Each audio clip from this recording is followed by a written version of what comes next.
We're talking football with Bengal Jim and friends. We're talking football. We hope this never ends. Jimmy, James, and Tom are back for more. Like Joey B, we're here for season 4 with Bengal guests and stories not heard before. There's Tony, Mark, and Jamie, as well as our charity, Hooday Nation, joining from far and wide. Every Tuesday night, the guys are back at it live. By the fans, for the fans, from day one, it's time to have some fun. We're talking football with Bengal Jim and friends. We're talking football. We hope this never ends. The Bengal boys stop by to drop the speed. Don't get your popcorn ready and take a seat. Season 4 will end with the Lombardi.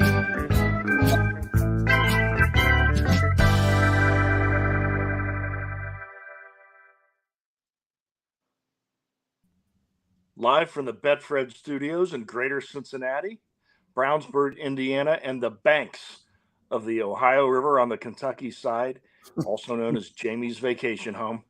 It's a Bengal Jim-less version of Bengal Jim and Friends. And without further ado, here is James. Well, thank you, Tom. It's Jamie's still in the big city here, and excited to see him Sunday at the tailgate. For those coming to Monday night's game, he's going to be there as well, but certainly not the outcome we wanted on Sunday, but a lot of fun pregame. We'll talk a lot about that with Tony and Mark's segments coming up in a little bit, but special guest tonight. I think it's probably been about a year since we've had Malik Wright on, so we're excited to have him part of the show, and a lot to cover tonight.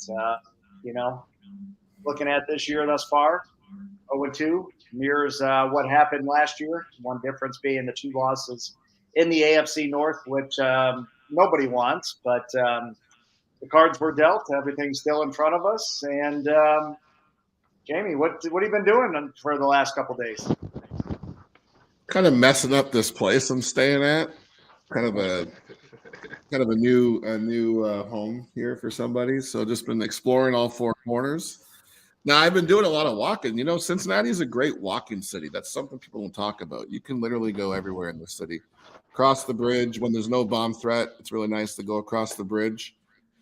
Risking my life every time I do it. But I'm just hanging out, guys. Looking forward to see everybody again on on Monday for week 3.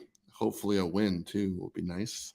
Sunday is your birthday, so we're going to have an extra celebration on Monday. We might be 2 days of celebrating if Tom and Tony can handle it. But we got Mark there, excited for his season premiere of On the Mark, so that's going to be fun. And it looks like our guest has joined us. He was gracious enough to stop by the tailgate on Sunday, where we had a chance to confirm his appearance here tonight, and certainly a great host. If you remember, whether it's even talking about gambling, obviously the inside scoop on a lot what's happening with the Bengals. This gentleman seems to know what's happening. So without further ado, Tom, go ahead and introduce our guest for tonight. As James said, he's a great friend of our program and a great friend of Bengals fans all over. His coverage is outstanding. He has the sources and the knowledge, and gives a fair shake to our Bengals, which you can't say to everybody in the media, but a big welcome and appreciation to Malik Wright. There he is. What's going on, guys? How we doing? Malik, welcome. It's been a while. It's exciting when we ran into you on Sunday there. Your boy Daniel was hanging out with us in the Betfred 10 all day, helping people place their online bets and talking about that. But how you been, buddy? It's been a little bit since we've had you on. Yeah, it's been a while, man. I've been good, man. Gearing up for the season. Obviously, the last 2 weeks have been interesting, but having the time of my life, man. As always, love covering the Bengals. Love being in Cincinnati. It was good to see everybody. Honestly, it feels like such a long time since we were all together. And even now, I don't know if you guys feel the same way. It doesn't feel like this season has really like really got started yet. It still feels like we're kind of sleepwalking through things. And I'm sure that's how we feel about the Bengals as well. So yeah, it's good. It's been good, man. It's funny that you mentioned that. I just feel like this season did sneak up upon us, and God knows we've 2 years, 2 slow starts, but it's here. It's real. It's another season where Joe's coming off missing training camp. Difference this year, first 2 games in the division, obviously the same win-loss record as last year. If you had put a microscope under the first 2 weeks, Malik, are you surprised? What's been your biggest takeaway from what you've seen? I hate to be negative here, but I felt we were going to lose to Cleveland. And the reason being is because they always tend to match up very well against us. Obviously, there was a lot of chatter in the offseason from our guys, kind of giving them a lot of bulletin board material. And obviously, with Joe Burrow coming off of his calf injury, I always felt like that we were probably going to have a little bit of a rough start against them. The Ravens game is very similar too, if you think about it, right? This is a team that we bounced out of the playoffs last year. So of course they're going to come in fired up. They're going to be looking to prove something because unfortunately, fortunately, I will say, when you experience a level of success, teams start putting a target on your back, right? And they start looking at you as the measuring stick. And if they beat you, they feel like they'll feel better about their season. So they put a lot of eggs in their basket. You think about, if you recall, back in the day when we used to take on the Patriots when Tom Brady was there, or the Colts when Peyton Manning was there, it was the same thing, right? To be, what did Ric Flair say? To be the man, you got to beat the man. To be the best team in the NFL or the AFC, you got to beat one of the best teams in the AFC, especially when that team comes in your division. I don't think the NFL did the Bengals any favors by scheduling 2 divisional games. I'm personally of the belief that no team should face divisional opponents first week of the season. I just don't think that's a fair shake to any team in the NFL. And I think that it doesn't allow you to really get going, because if you think about it, every team that you put out on the football field on the first week of the season, that's not going to be the team that you see in its final form. And these divisional games are so crucial.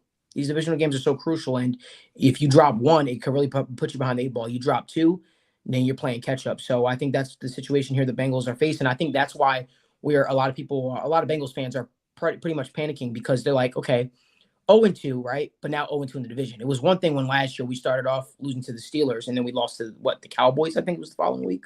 Yeah, 3-2. But right. Now we're 0-2 in our division, as well as being 0-2. So that puts us a little bit behind the 8 ball. Malik, I don't know the panic is as much for the 0-2. I mean, Cleveland matches up tough. I said last week, whether the Ravens were hurt or healthy, we could play one heck of a game and still lose to the Ravens. They're a great football team. I think the panic comes from watching the team that the Bengals have had out there. I mean, it was only a 3-point loss Sunday, but they didn't play well. Right. Offense, defense, special teams, other than the punt return by Chucky Sizzle, they're not playing well. They don't look good on either side of the ball. They don't look like the team we know, and now we're staring at the prospect of probably being without the franchise. At least I think for a couple weeks. And, I don't think we're playing for a division title. I think we're fighting for a way to get to 10 wins, get in as a playoff, and hope you get in, get hot, and do some damage there. What is your take on not just the offense, but the defense and the special teams so far? I'll say this. I think the defense for a large portion of the Zach Taylor era has always shown up, right? And I think we're getting a glimpse of what happens when the defense is sort of out there too much, or the offense isn't, the offense, defense, and special teams, they're 3 phases of football. And it's important that those 3 parts of the football team work as a cohesive unit. And right now, what we're seeing is we're seeing the special teams do their part, the defense doing their part at times, but the offense isn't doing its part. And I think in large part that has to do with Joe Burrow's health. But even beyond that, I think that there's no true identity on the offensive side of the ball right now. I think that we don't have an identity in terms of what works for us. Certain teams, their identity, like you look at the Tennessee Titans, their identity is hand the ball off to Derrick Henry and then use the running game to marry it together with the passing game, play action, heavy play action team. The Rams, who we're about to face right here, heavy play action team. The Bengals, when you look at us, we're like, what do? We have a lot of names. We have a lot of star power, right? We have Jamar Chase. We have Tyler Boyd. We have T. Higgins. We have Joe Mixon. But what is our offensive identity? What do we fall back on? If all things go haywire, what is it that the Bengals, we know for a fact, can fall back on? It used to be deep shots to Jamar Chase until teams started playing cover two on us and sort of testing us like, hey, beat us, right? Now I think this is going to cause the play callers, meaning Zach, meaning Brian, to evolve. And I think this is a good thing, honestly. I think that the offense has to establish some type of an identity. On top of that, they have to establish some type of a rhythm. Too many third and long situations on a regular, consistent basis. The fact of the matter is, with a team with Jamar Chase, Tyler Boyd, and T. Higgins should not be struggling to put up points. That should not be a thing. And I think that's something we can all agree upon. And I think that's sort of where the frustration comes in, because this is one of the most talented offenses that we've had in quite some time. It almost reminds me when Bill Lazor, or not Bill Lazor, what was his name? What was the guy's name? He was right before Bill Lazor. He took over as the Bengals play caller. He got fired like a couple weeks into the season. Ken Zampese. Ken Zampese, when he took over as offensive coordinator, we couldn't put up points. And we're like, man, this offense is too talented to not be able to put up points. And I think this is similar, obviously to a lesser degree, but the expectations are much higher, right? The expectations are much higher. So you'd like to see this team put it all together. I think the defense is going through a little bit of growing pains, especially from the safety spot, which we all expected. You lose Jesse Bates, you lose Von Bell, you're going to struggle. But I'll tell you what, and here, believe me, you guys, if we'll know what we have in Dax Hill. We'll know what we have in either Jordan Battle, Nick Scott, whoever is the other starting safety next to Dax Hill this week, because you want to talk about a team that's going to test you deep. You want to talk about a team that is going to take shots, that is going to test if you can stay disciplined. That's what the Rams are going to do.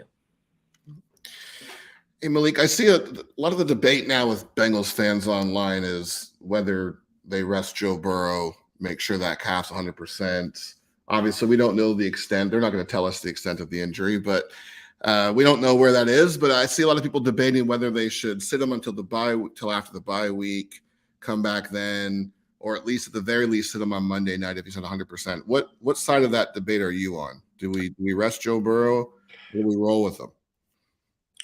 I see both sides. I'll say this. I think that it all depends, right, on what the severity is. And pretty much when we talk about him re-aggravating it or re-injuring it, what is the worst that could happen? I think that's the big question.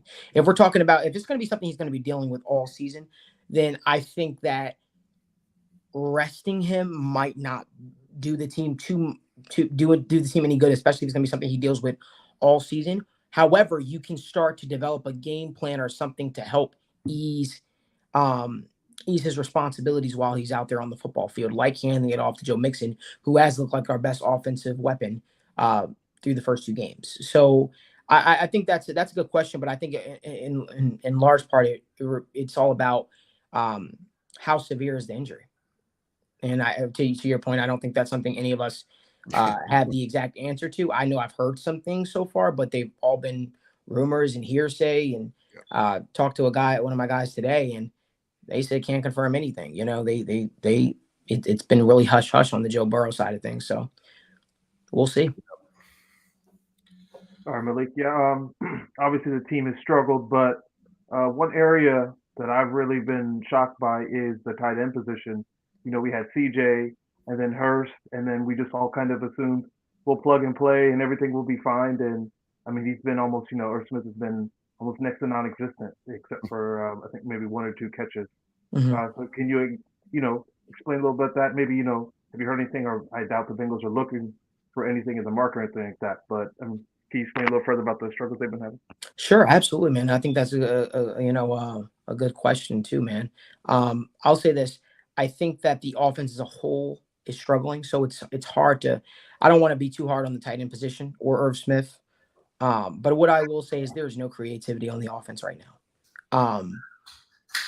You bring in Drew Sample, guess what? We all know it's a run play, right? You're bringing Drew Sample in because it's a run play. You bring in Irv Smith, we know it's a passing play. Now, me, I watch film, study film. Obviously, I cover the Bengals. But if I can pinpoint that, and you guys can pinpoint that, what do we think these defensive coordinators are picking up on? Right? So it's easy to take a guy like Irv Smith out of the game when you know what's coming already. To me, there's no, you don't have a tight end right now that you can say that you feel comfortable as a receiving threat and even an adequate blocker to even, disguise what might be coming on offense. So it's just, you're tipping your hand way too often. It's almost like bringing out an extra offensive lineman. Essentially, a run play is coming, right? And I think that that's a position I think the Bengals just felt like, well, we had Hayden Hurst, we had CJ Uzama. Joe Burrow can make anybody look good, right? But at what point does it hurt the offense to have, to not have a tight end that can do both, that can be multifaceted, so to speak. And right now we don't currently have that. We don't have a tight end that can receive, block, and not tip our hand at whatever play that we're running.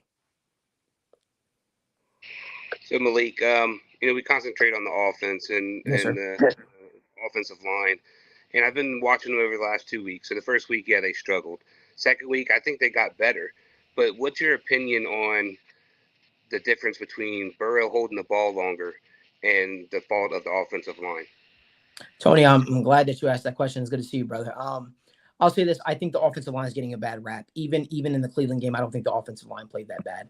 I think that it's a lot to ask the offensive line when the play calls aren't helping the offense necessarily, and then you're faced with third and long situations, and then obviously teams know Joe Burrow's dealing with the calf injury, so of course they're going to send an extra blitzer at you.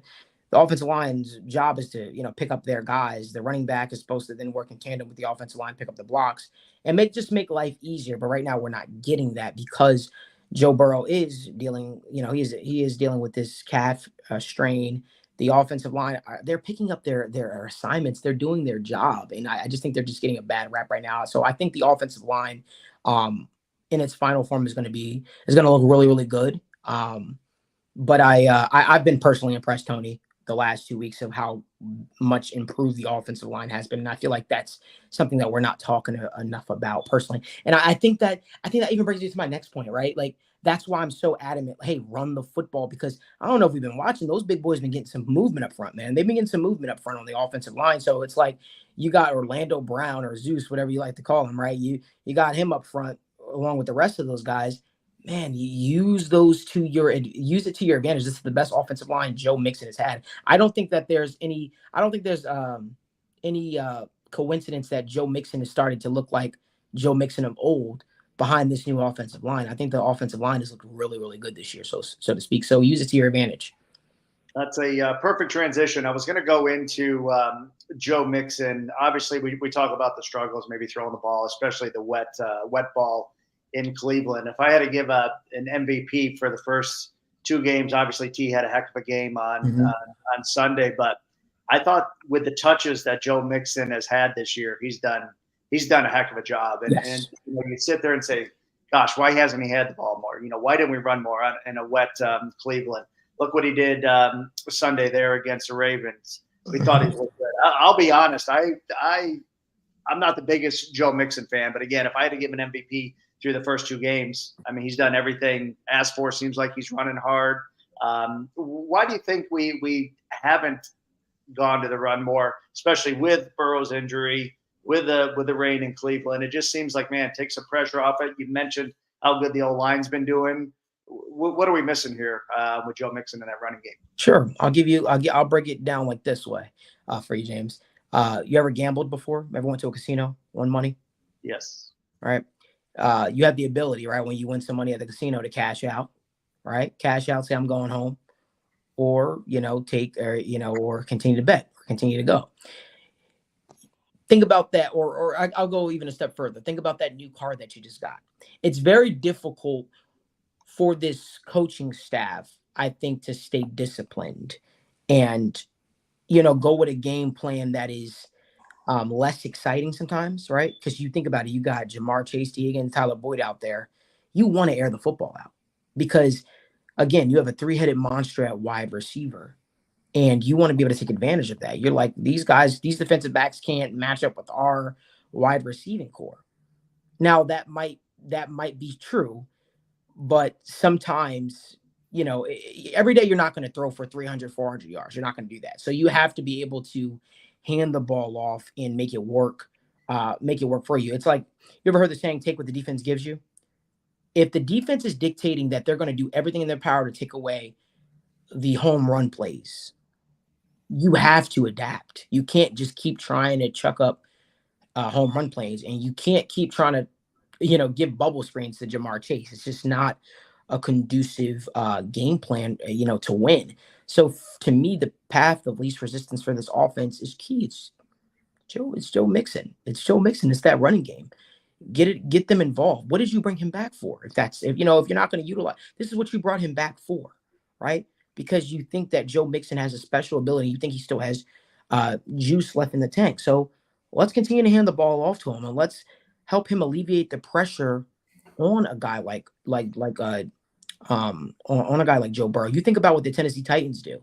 The Tennessee Titans know that they're limited at the quarterback position, and teams know they're going to hand the ball to Derrick Henry and now Tajay Spears, 25, 30 times a game, and we got to be prepared for that. You can know all day what's coming, right?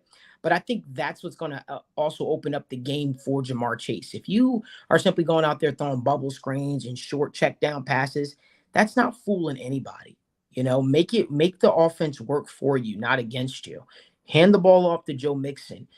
Make those safeties come up. Make those linebackers start to load the box and respect the run game. And then you can get those one-on-one shots with Jamar Chase, T. Higgins, and Tyler Boyd. But you can't come out the gate, swinging. Again, another saying that they say in football is defenses have to earn the right to rush the passer. The Bengals are not making anyone earn the right to rush the passer right now. The Bengals are just going out there playing backyard football. And again, I think they need to do a better job of putting together a script that works not only for them, but for the health of their quarterback long term. Malik, one of the biggest criticisms I'm hearing, and you watch, all the pundits talk about this as well, is how slow of a start the Bengals have had ever in the Joe Burrow era. Mm-hmm. And even talking to fans of the game on Sunday, everyone, we're starting 0-2, saying, man, I wish this team would take the preseason more seriously. I also agree with what you said at the top. I don't think teams should play divisional opponent week 1. We faced 2 divisional opponents, week 1 and week 2.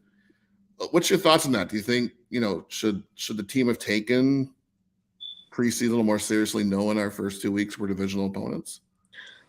I think that's tough to say. I certainly don't think all the offensive starters shouldn't have played. I think there's a way to make it work, because in the same token, what happens if you go out there and play preseason and somebody gets hurt? Then it's like, why were your starters out there? You'd like to see the starters at least get a drive or two throughout the entire preseason together. So that way they just know you're banking on them getting in game shape through practice, through training camp, things of that nature. So I don't think that I don't think that preseason games are, I don't think you should live or die by those. Honestly, I think that it's one of those things where it's all objective, if you will. That's my opinion on it. Malik, flipping over to the defense, we all knew there were going to be some growing pains. I didn't have any problem with what management did, the guys they got to replace Jesse and Vaughn. And with how Lou coaches, I think those guys will be fine. It might take till mid-October, but it seems like even with Cam Taylor-Britt last year, 2 months of coaching during the season, and he was ready to pop in. I don't think that'll be the problem on the back end.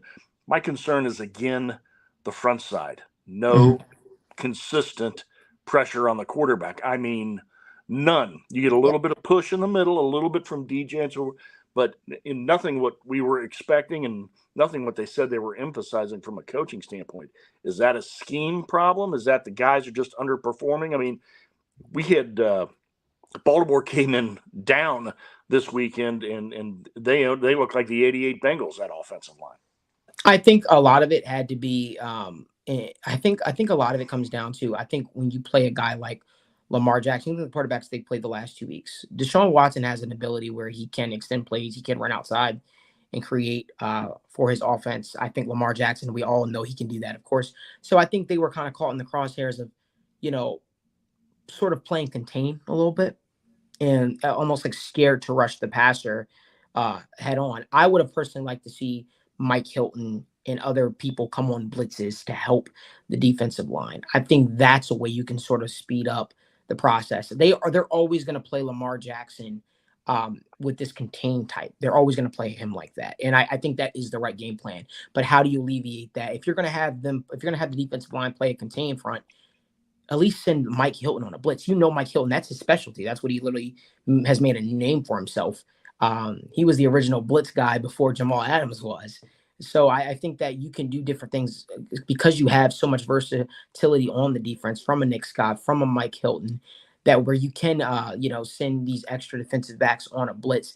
Also, I mean, just to go a step further, I personally didn't love, and you guys know I was a big fan of Lou. I personally didn't love the the thought process to put Cheetah Bay-Awuzie coming off of a torn ACL in the slot, going up against Nelson Aguilar. They try to hit us with that play twice before they actually did hit us with that same exact play against Cheetah Bay-Awuzie. I just think that's a lot to ask for a guy. He's one of our best outside corners. Why are we putting him in the slot? You got a guy like DJ Turner, who's a rookie, who's young, who's fast, who's played slot, who's played outside. Put him in the slot. Let him deal with that speed. But a guy like Cheetah Bay-Awuzie dealing with those cuts, that's asking for a recipe for disaster. And the thing that annoyed me was we saw them take that. They tried that same exact shot twice in the game, and he missed on it. And the third time, he actually connected on it. And it's like a little, fake in, go up and out, on a guy like Cheetah Bay-Awuzie. And that, I don't know. I just think that's a lot to ask a guy coming off of a torn ACL to, deal with those cuts and stops. And I don't know. I think you're taking you sort of like made his strength a weakness. And Malik, piggyback off what you were saying earlier about the game plan. So if you look at the 4 games that Joe Burrow started off, the only one we've won was the one where we actually ran the ball more than we threw it, which was against Minnesota. Mm-hmm. And I'm not saying I want to be a running team, but the main thing was Joe Burrow was coming off the knee injury. So they had a concerted effort to say, look, hey, we're going to run the ball. We're going to have to run the ball. Actually, we controlled the game until we went for it and didn't get it, and the game kind of got a little away from there. And I think that's to say, for me, the big thing is the run defense. Getting DJ Reader was huge because if you can't stop the run in the AFC North, you cannot win. And right. You're not going to win. And you're going to, the biggest play for me of the game was really one of the last plays where they ran the ball. It was third down, I believe, and they just ran it right at us. And they got the first down. You could see the way the team celebrated on the sideline. They were excited. So, just the run defense not been played as well. And a lot of that comes from the offense just not being on the field. I agree with you 100%, man. And I just think that, that's what's going to happen over time, right? If the offense is not answering enough, the defense is going to find themselves on the field a lot more. And then we're going to start to see these guys slow down, right? It's like they're easier to tackle in the first quarter, the second quarter. When you get to the third and by the fourth quarter, they're absolutely cooked. And I think that's what we had in our hands right there. I just think that our offense needs to do a better job of extending drives to help alleviate the pressure on the defense. And I think that's very similar as well. The same could be said for Brad Robbins and his punting, man. The field position battle. One could say, hey, the Bengals had a better punter in the AFC Championship game. We might be talking about the Bengals on the Super Bowl last year.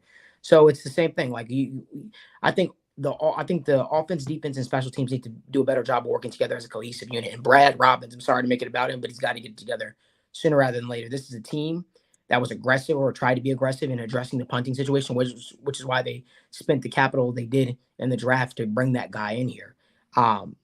You expect better. And he needs to be better for this team right now and down the stretch. Malik, we really appreciate your time coming on the show. I do have a couple of viewer questions if you're cool to take those. All right, man. Sure, man. Awesome. So Lisa is asking in the chat, I'm a Volson fan. I've read a lot of criticism directed at his play. Is this warranted, do you think? He hasn't looked amazing, but I also think it's hard to judge the offense right now because, again, the play calling has not helped the offense, but Joe Burrow also dealing with injury hasn't. I'd rather judge Cordell Volson once the Bengals really get behind an offensive game plan like running the football and even later down the stretch. I would just say everybody just take a deep breath when it comes to Cordell Volson. He is entering only is this his second year? Second year. Right. The second year in the league. Let's just take a deep breath for a little bit. Give him a chance to put it all together. Let's judge him when this offense finally starts clicking. All right. And then Jennifer's asking if there's any word on Joseph Asai coming back this week against the Rams. Hey, Jennifer. No word just yet. I expect him to. He started to practice and down the stretch last week and looked good from everything that I've heard. So I expect him to be back Monday night as long as there isn't any setbacks. All right, Malik. As Jamie said, we want to be conscious of your time, but I think most people know, obviously, your Bengals knowledge is second to none. But also the betting and the gambling side, you also like to dabble in that. Looking at the Week 3 lineup, any bets or anything special that you think looks good for those gambling on games here in week 3? Oh man, it's funny that you said that. I know people aren't going to love this, but I was looking at that. I was looking at that Cleveland Pittsburgh game, man, and I told everybody, hey, bet Pittsburgh Steelers, man. Pittsburgh Steelers haven't lost a Monday Night Football game at home, I think, in 20 years or something like that. So people are like, oh, I don't know, I think they're going to pull it out. So I was very happy to see.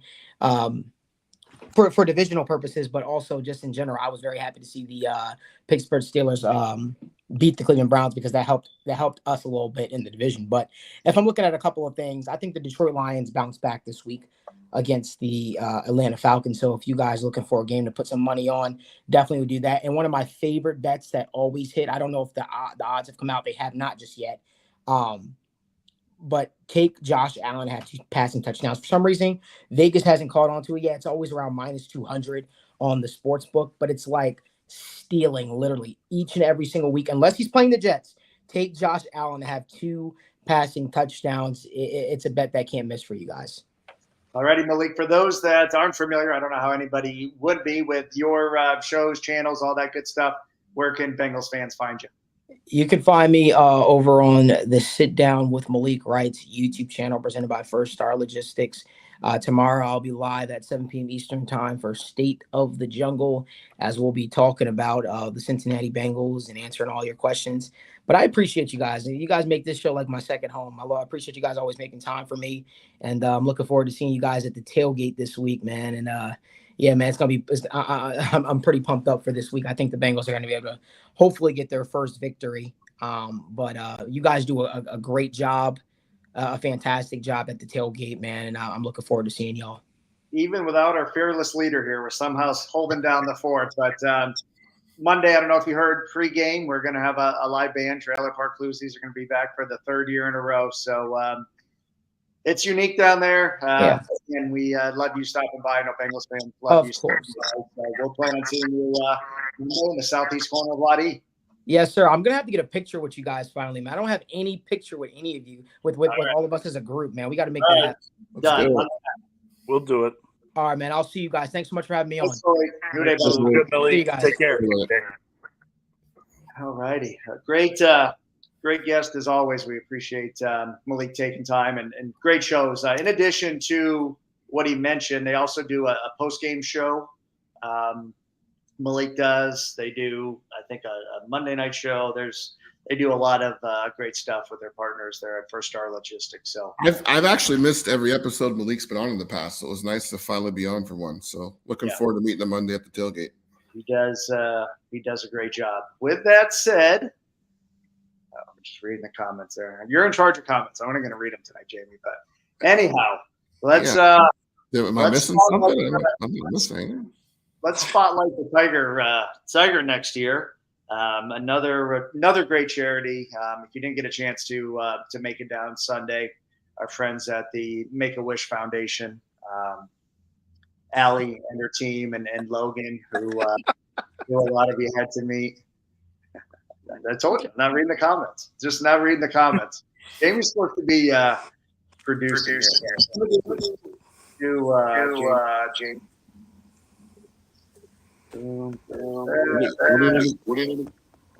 What are you doing? We're spot. Tony's section. You there? We have to mute Tom. We had to mute Tom. Tom's gone into darkness retreat like Jamie did the last 4 weeks. So we put him in timeout and muted his mic. But Tony, let's talk about Sunday and where we're at with all things charity, my man. Yeah, so Make-A-Wish, great. Had a great outcome. Another show out from Who Dey Nation, and appreciate the Bengal family as well as the volunteers from Make-A-Wish making another great success. So earned $3,200 for Make-A-Wish, and then after the fact, Jimmy got another $100 donated to him at a restaurant that he was at. So grand total of $3,300 going to Make-A-Wish. So it's an awesome venture there. So that brings our total up to $53,215. And we're only at the second week of the season, and we've been able to contribute to 16 different charities. So it's awesome. Let's keep it going. I'm loving this. And, of course, we have a hefty goal in front of us, and I think we'll have no issues getting there. So. Here is just a recap. This was the gentleman that won the Money Mac jersey on Sunday. We also had a Jamar Chase helmet. That picture didn't get uploaded. I blame my producer, Jamie. But anyhow, you can see Tony in there. You can see Allie from Make-A-Wish. And I believe Logan's mom's name was Megan. You can see her and Logan there on the right side of the picture. So we appreciate them coming down and helping, and everybody that contributed. Looking back, as everyone knows, what was it, 2 weeks ago, we did the duck race, Tony, or the T. Higgins jersey. And yes, T. Higgins jersey for T3 Corp. And the winner was Elaine from actually LA area. So she finally got her jersey. So she's sporting it there for us. She was really happy to receive that. So that was almost $900 earned for that duck race. So appreciate everyone contributing to that as well. All the way from LA, who our next guest is going to be coming on here shortly. Looking at other things, Tony, coming up. The next duck race is when? And correct me if I'm wrong, but they have a chance to win this, correct? Ooh. Yeah, so we got a Logan signed print from KB Art that donated that for us. It's for the Brooks Joshua Anderson Foundation. Logan Wilson, if you guys remember from the softball tournament that he did, that was part of his charity that he was working for. So it's basically around SIDS, great people, a terrible story. But again, that terrible story turned into something great, and created this foundation to help, educate others. So looking forward to that, and that's on Tuesday. Make sure you get out there and buy your duck. And I believe that link that I just shared that you sent me, is that where fans can go and buy that duck, Tony? Yep, that's correct. So it goes directly to the foundation. So 100% of what you are giving those for $25 a duck goes right to that foundation. So. You know what? I'm going to interrupt you real quick. I see Mon, who drove all the way up from Florida, had the opportunity to hang out with us on Sunday, talking smack in here. As everybody knows, he is the defending fantasy football champ in the Bengal Gym Worldwide League. For those keeping score at home, Bengal Gym is still winless. I think maybe in 4 years he's won like 1 or 2 games. But defending champ Mon, who was on auto draft, somehow is 2-0. So I'd give him his 2 seconds of fame. I believe I am also 2-0 in that league as well. Just want to let you know. I am too, but I wasn't going to say it. But how's your team, Tony? What was that? How's your team? I don't think I'm doing very well. I had auto pick as well. I was in Florida. And, I got Deshaun and poor Chubb, who went out this week. So I think I might need to look at getting some running backs there. That's what you get for not being there, one. And then you get all the Browns and Steelers players.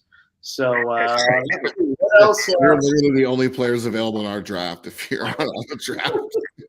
Yeah, how convenient is that? So. Oh goodness! What before we bring our guest on, Tony? Anything else we're forgetting from the charity side? Who's our charity this week? Yeah, so a couple things real quick. So we got reached out to by a benefit, Elizabeth benefit at the Knights of Columbus this Sunday, the 24th. Trying to help with some medical bills. So the tailgate, we have contributed some memorabilia for that benefit. So if you guys are out there at the Blue Rock area, please make sure you stop by and help that group and that family get out some medical bills. So our prayers go out to Elizabeth and hoping that she recovers. So that's one thing. And then for this week, for our tailgate, our charity is Ken Anderson Alliance, a great group of people that we always work with every year. So we got some really good things. We have a Joe Burrow signed football along with a Ken Anderson helmet. And then we were doing a Ring of Honor package, which includes a Ocho Cinco jersey and a Boomer Esiason mini helmet. So those are going to be the raffle items for this tailgate. So looking forward to raising some good money again for KAA. And teaser, we are in the works of trying to get a Ring of Honor member to the tailgate for Monday night. So maybe you'll be surprised if you're going to be in attendance on Monday. So it's been 18 months since we've had a guest of the upcoming team that we're getting ready to play join us here on Bengal Jim and Friends. And without further ado, Tony, why don't you go ahead and introduce who we have coming on? Yeah, so this week we are playing the LA Rams. So I have a fellow PFUFA brother of mine. His name is Gary. Gary the Ram. He's been a fan for 43 years. He has a lot of donations and charities that he works with his tailgate, and we just wanted to bring him on and talk about his team and what he thinks about some of the predictions between our teams and anything else that we might have for him. So, Gary the Ram. Hey, how you guys doing? Welcome to Bengal Gym and Friends. Gary, how you doing tonight? I'm doing great, man. Doing great. My voice is still a little soft from last Sunday, so if you can't hear me, my apologies. All right, I have a question to kick things off. And looking at going into this year, McVay, was it last year or this year, was kind of in limbo. Was he going to come back? Was he sticking around? We heard some of the comments that Matt Stafford's wife made at the beginning of the year, which I'm sure didn't sit well. Obviously, your number one wide receiver, Cooper Kupp, is on the sidelines with there's a calf injury, I believe, trying to nurse up. So looking at the start for the year for you guys, are you where you thought you would be, or disappointed, excited? What's your thoughts on the Rams season thus far? Well, I mean, to start off, McVay, I don't think he was ever leaving. I think it was a lot of speculation. He's still got a lot of time ahead of him. He was worried, working on his family dynamics. He just got engaged, and then dealing with all the new things that he had going on. He wasn't going anywhere. Yeah, he's got a lot to prove still. As far as Stafford and the comments made by Kelly Stafford, she's a wife, and she's she's got her own podcast, so she's speaking from the hip, and that's one thing about her, and she's completely honest. They're very transparent with how they run their household, and it is what it is. Every team, the dynamics at every team is a little different, and the fact that he's an older quarterback. I mean, he's been in the league for a long time, and that chemistry with the younger players, it's going to be harder for him to deal with. But the fact that we have a younger coach, and we do have we have I believe the most rookies in the league, one of the youngest teams in the league. So there is going to be some issues, but with that younger coach and with the majority of the rookies, being able to get along and figure things out, I think he's going to get to a point where he's going to mesh, and it seems so far so good. Puka, man, we call him Puka Kupp. Like, the guy has been outstanding. It's unfortunate that we lost Cooper so early, but I think the fact that he was sidelined, it gave him one-on-one time with Puka to kind of help develop him. I mean, the mold is already there. They're fairly similar, but I think Cooper Kupp's one of the best route runners in the league, and when you take that and you get to train another guy that essentially is your shadow, I think Puka has benefited a lot from it. You keep going through, and we have like Aguilar, that kid, he's been playing guard like a champ.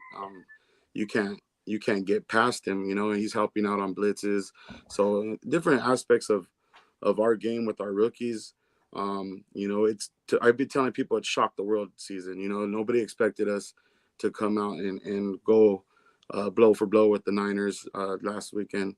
And me, I'm a diehard fan. I'm Super Bowl all the way every time. So I'm not surprised, but I think the work is showing early, and they just got to maintain.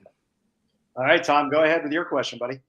Well, Gary, how is your defense looking? I know you still certainly have one of the elite players of all time, a sure Hall of Famer, and Aaron Donald, but how are you guys looking defensively? So from what I've gathered, obviously we don't do.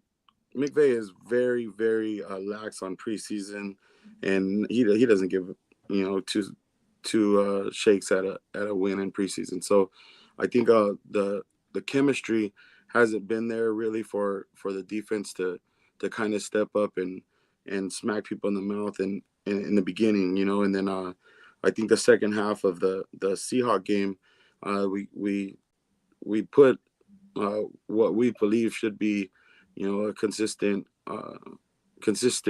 team. The second half, I mean, we held them to like 10 yards for the second half. The only thing I'm thinking is that Aaron Donald is not getting what he needs to be getting. That there's not a whole lot of pressure coming from the other defensive linemen. So he's getting his double teams, and there should be somebody free most of the time. I've noticed a lot of outside containment issues. We're over penetrating, and we're getting beat on the outside. I think our DBs are playing well for the most part. We're getting stupid penalties, not turning around when they're playing the ball. We've got a couple of pass interferences in the end zone when they could have turned around and picked it. So, it's a little rusty. Again, we have a young team. We have a couple of veteran players, but those guys are only going to be able to do so much. These guys got to learn as they go. Hey, Gary, I'm glad you were able to join us. So one thing, with you being on our show and with our tailgate, and both of our tailgates are this way. So we both welcome all fans. We appreciate the other team and what they bring to the sport. And so charity wise, as you can see, we're very heavy on charity as well. So just really quick, just talk about some of the charities that you help with and sponsor. So one of the big charities we do is Sunshine Kids. So what they do is they raise money, and they give events or they help produce events for kids that are dealing with cancer and going through cancer treatment. So what they do is they give them a sterile environment to actually be able to attend events and do things with, where they would just be in the hospital or having to, stay home and not get to experience life as a child, and it's pretty cool. They help support the families, and they do a lot of stuff for kids that just, otherwise, would probably might not even make it to see a real childhood, a fully lived out childhood. So it's a very special organization. Other than that, we do a lot of local stuff. Every year we sponsor families for Christmas. We go and we find needy families. We have a good relationship with the city council in our local area, and they go out and they get these families, and they produce us with a Christmas list, and we raise the money, and we will buy all the presents on their Christmas list, and we tell them don't worry about it, just let the kids have imagination, and whatever they want, and we do our best to fulfill it 100%. And then we always feed the homeless. Every year we go out to Skid Row in LA, and we take a group of us, and we spend a couple hours out there passing out clothes, blankets, food, trying to do our best to help out. And then this year we're actually looking into doing a bike drive. So we got a few things going. Next year I want to work on getting my scholarship fund going, so we can start getting the kids going into college a little bit extra money to help them out, and trying to make things better for the community. Well, Gary, we appreciate you coming on. I think in social media, a lot of times the stuff that goes viral is the bad stuff, but what you just said, what we do is the good side that a lot of time gets swept under the rug. And whether you're in LA like you, Cincinnati here, or anywhere across the NFL, there's a lot of good being done, and we appreciate your work. As Tony mentioned, any Rams fans that want to stop by the tailgate are more than welcome. It's going to be a fun environment pregame. We're welcoming, just like when we travel, we appreciate the open arms that everybody extends. So good luck to you on Monday night, Gary, and look forward to a good game and prime time underneath the lights. And it's going to be a special night for us with a Ring of Honor. So we appreciate you taking the time to come on. Yeah, thank you. And we will have some members out there, and I'm going to have them come stop by and see you guys. And I just want to add that Super Bowl, the Cincinnati fans were some of the best fans that I've ever encountered in my life. And to talk to a bunch of them, they traveled for that Super Bowl, and it was amazing to meet with them and to actually get to know them. So hats off to you guys as a fan base. You guys are awesome. Well, we appreciate it, Gary. Good luck the rest of the season. We'll be cheering on our teams on Monday night, and you got a tough NFC West out there, and good luck to you guys as the season progresses. You too. All right, Guys, Thanks, take Gary. it easy. Orange Thank- up. Thank you, Gary. And Mark, it's been I don't know, how many weeks has it been since you produced one of these episodes? If everybody remembers from last year, Mark would kind of go behind the scenes of the tailgate, walk through once it happened, interview people, show kind of the highlights of what's going on. And as everyone knows, a lot of changes this year at the tailgate, a lot of positive reviews that we've got from week one as we've expanded into Smale Park. Those that watched last week saw Luan as we talked about that partnership, which has been good.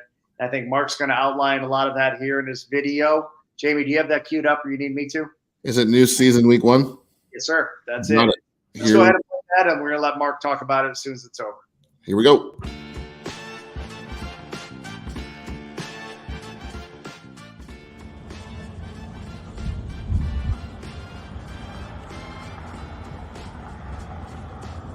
Back at it once again in a few hours. Complete pandemonium. Ooh,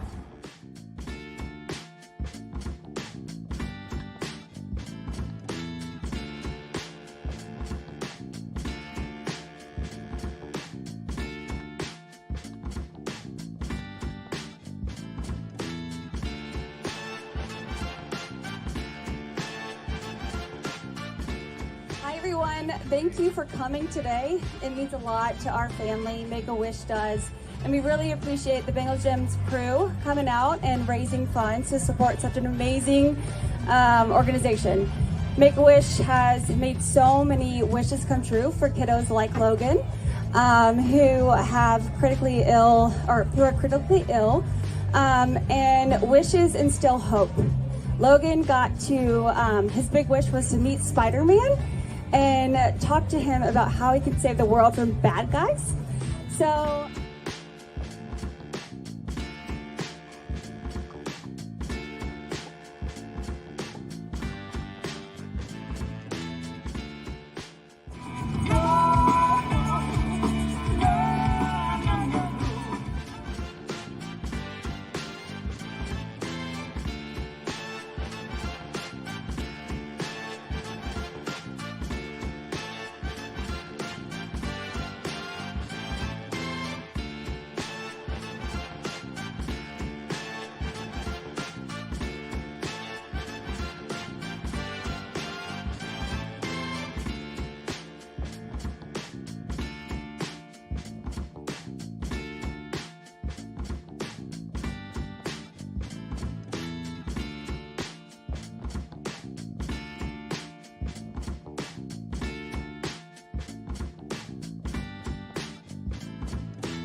Everybody have a great day. I love Bengal Gym. I love this tailgate. Have a great day. It's a nice one.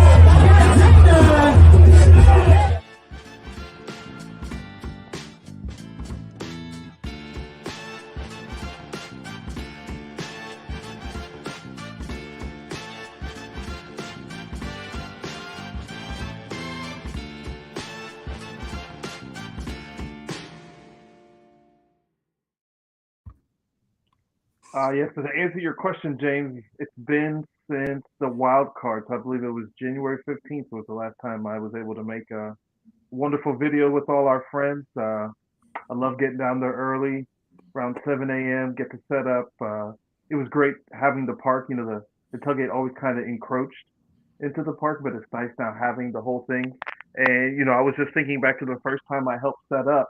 Me and James were running speaker wire, and now we actually have a Jeep that turns into a DJ booth. So the growth that we've seen over the last few years has been amazing. And I don't want to skip ahead, but I just can't wait to see where it grows with our new partnership. No, I think that you did a great job with the video because we take for granted being there every week what happens. But for those that don't live locally or don't have a chance to go, you did a great job encompassing what happened before the game, those 4 hours leading up to the game. I forgot Dana was there from Barstool. Obviously, you showed the Jamar Chase helmet. You showed the park. A lot going on. You showed Fulcher. Icky was there. Bengals Bids was there. Donato, Skyline, everything Bagels, Quaker Steak and Lube. It's just, it's growing. From out of town, we had a fan from North Africa. I mean, it's just amazing to see how many Bengals fans there are across the globe. From across the globe, and there, we saw Scotland. I think was pinned on the map. I know Tony, you shared a video of somebody. Was that the gentleman from Scotland, or was that from somewhere else? Tony froze up, but. Anyways, it's just diversity is crazy, and great job, Mark, doing that. And without further ado, it is. This is your 2-minute warning. Thanks, Hannah, for doing that. We're gonna go starting with you, Tom. Let's hear what you have to say as we lead up to Ring of Honor game on Monday Night Football. Well, we're all frustrated and we're all worried about our quarterback. So we'll see how that plays out. Whether we're looking for Joe to step back and be his old self, or if we've got Jake Browning leading the team Monday night, but we'll all certainly be there. And it is a special night, like James said. Ring of Honor night, it's become one of the highlights of the year since the Bengals have brought it in. And two very special guys, Boomer Esiason and Chad Johnson. So it's a whiteout. It's the Ring of Honor, and it's the beginning of a winning streak. So we'll look forward to seeing everybody there, and keep the positive thoughts coming. Tony? Oh, you can toss it to Tony. There you go. Perfect. Yeah, just keep positive. We've struggled these last two games, but true fans, just keep it going. Charity, can't speak enough about where we are and where we're going to be. Appreciate everyone who's involved with that, and Houday Nation. You've already led. Our values and what we represent.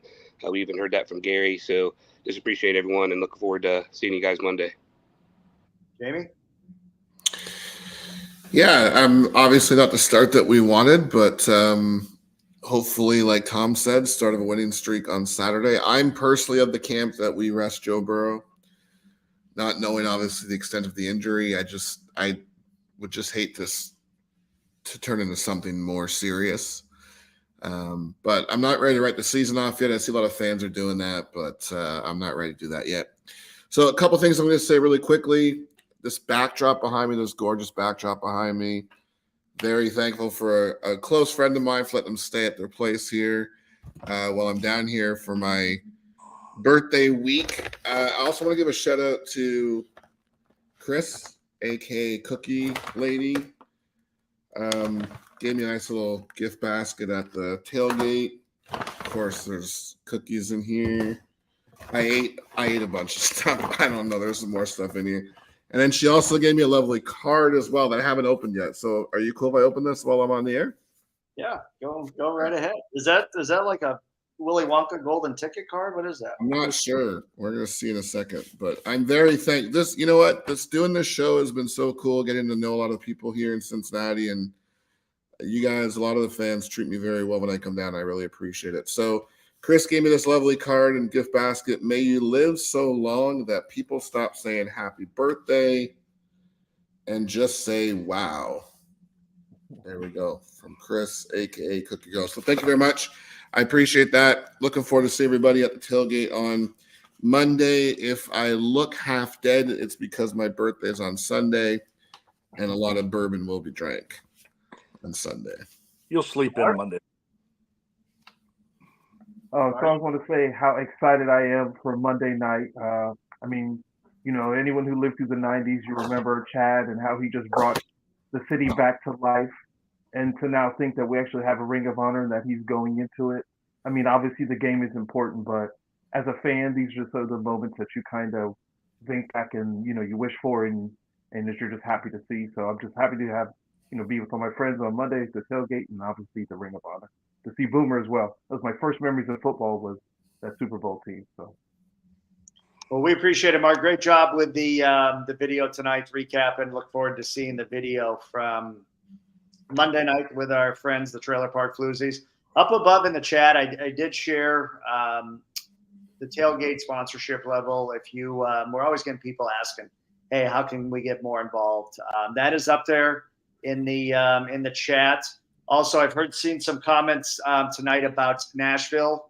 There will be Bengals tailgate, a Bengal gym tailgate in Nashville. I'm going to share that link there. That's going to be Sunday. And I think close to 600 tickets have already been sold. So if you're planning on going to Nashville and want to join us, there's the link to tickets in that.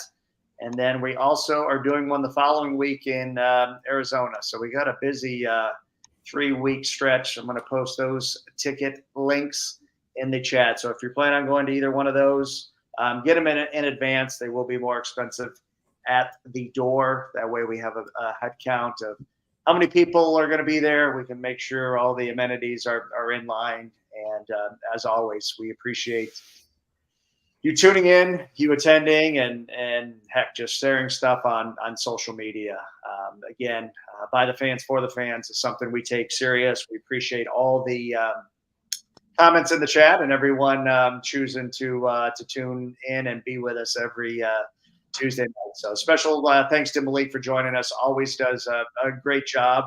And we apologize, Jimmy couldn't be on tonight. He's got a lot going on with work and some other things. So hopefully he'll be back with us next Tuesday night. But if you're going to be in town, we look forward to catching up this weekend. It's going to be a fun weekend in Cincinnati. We know hundreds of people that are coming in from out of town. And with that said, just amazed by all the people that were in town last weekend. Dalton, first time, I think he was at a home tailgate all the way from Seattle. We mentioned Mon driving up from Florida, Augie from New York. Yeah, it's fun to meet Augie. It's great seeing you. I'm forgetting thousands of you that were there, but we appreciate you joining us, saying hi, and just being part of the fun. Because again, without you men and women there just hanging out and having a good time with us, that's what it's all about. That's what makes it worth it to us, and a lot of fun. And we'll get back on track Monday night. I think we'll be just like last year, where we right the ship and start trending in the right direction. So on behalf of all of us here on the show, Hooday, everybody. And we'll see you Monday night, southeast corner of Lot E. Hooday. Hooday. I can't stop looking at the view. I mean, look at the view.